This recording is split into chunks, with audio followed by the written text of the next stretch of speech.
ఆలస్యమైంది, సమీకరణాలు కుదరలేదని అంటున్నారు. ఎందుకు కుదురుతలేదు సమీకరణం? మనసు ఉంటే మార్గం ఉంటుంది.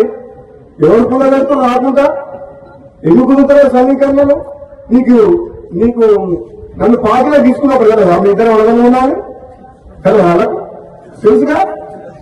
మన పార్లమెంట్ ఎన్నికలప్పుడు రెండోసారి ప్రామిస్ చేసి మాట ఇచ్చినప్పుడు మీ ఇద్దరు వరదలు అంటే అది ఎట్లుందంటే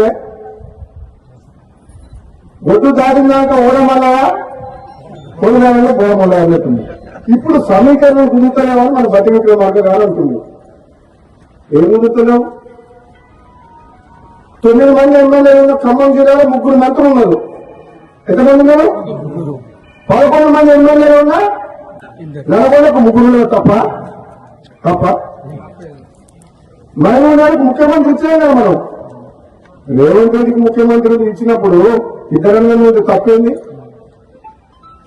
ఇదే నమ్మడం లేవాలని తక్కువ ఇద్దరికిద్దరే గతంలో ఇద్దరం. నేనేమంటున్నా, పదవి ఎవరికి ఎప్పుడు ఇవ్వాలని కాంగ్రెస్ పార్టీ అధిష్టానం నిర్ణయం తీసుకుంటుంది. ఆలస్యమైనా సరే నేను ఓపిక పడుతున్నా. పదవుల కోసం పాపులాడే వ్యక్తిని కాను.